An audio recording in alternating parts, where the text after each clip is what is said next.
Hi everyone, it's Gabby here. Thank you so much for clicking on this video and gabbing with me today. Listen, to the single woman who is waiting for her husband, I have a message for you. There is nothing wrong with you. And there's definitely nothing wrong with God. A lot of times when we're in this season or this time of waiting, and that wait starts to feel unnaturally long, that length of time that we're waiting starts to make us wonder, is something wrong? You start to wonder, because this length of time is longer than I expected, or even longer than average, something might be wrong. I want to let you know that not every single person is single because there's something wrong with them. There's something wrong with them. There's just this thing that they just gotta work through. And if they don't work through that, they're gonna be single forever. Or God is so disappointed in them. Or their past mistakes has caused them to wait longer than they've expected. Listen, if being perfect and having a flawless past was the requirement to marriage, nobody in the world would be married. I would say pretty much all married people go to the altar together understanding I still need to work on things, and understanding their spouse still needs to work on things, but God has brought us together and we're committed to working on and through those things, both individually and together. So there's nothing wrong with you. Now, don't get me wrong. There are things that we should be working through prior to meeting our husband or our wife.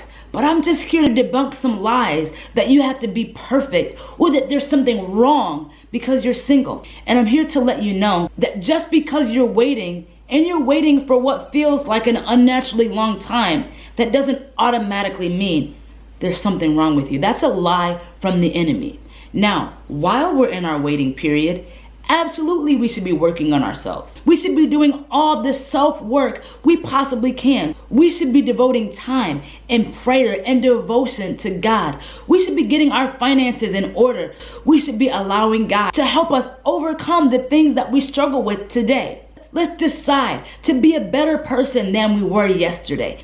Even in all of that, everybody works through that. Everybody has to do that. But just remember, there's nothing wrong with you. Are there things you need to work on? Yeah. Are there things I need to work on? Yeah.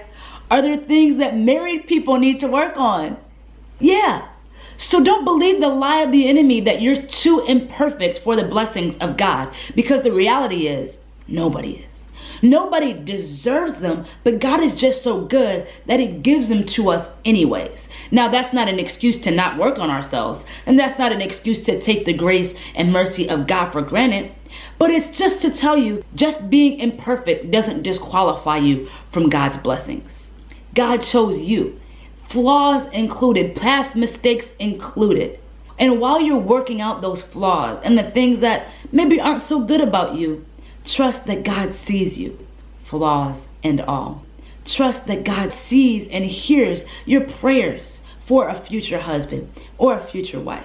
Perfection is not what gets you the things of God, but a heart to do right, and a heart to quickly ask for forgiveness and to quickly turn away from the things that have tripped us up in the past. Attacking those things are what put us in position to receive God's blessings.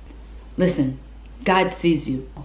The story of Hagar talks of Abraham and Sarah and how Abraham did the wrong thing. He got his handmaid or his servant pregnant, and he thought that that would be the promised child that God promised to him and Sarah. Then Hagar started to kind of feel herself. She started to kind of treat Sarah badly.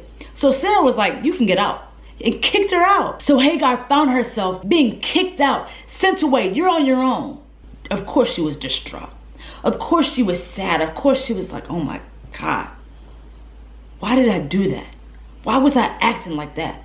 Now look at me, kicked out in the wilderness by myself. But even through a big mistake, even through her flaws, God came to see about her. An angel of the Lord visited Hagar and said, hey, go on back, do better, don't make those same choices, and watch God rewrite your resume and give you more descendants than you can count. Hagar was so moved by the compassion of this angel that was sent by God that she then referred to God as the God who sees. I want to remind you, in spite of flaws, God sees you. It won't be long now. Perfection is not the requirement to marriage, and there's nothing wrong with you. Let's just keep working on ourselves. Let's keep improving. Let's keep allowing God to make us better. Trust me, it won't be long before you're walking in the blessings of God.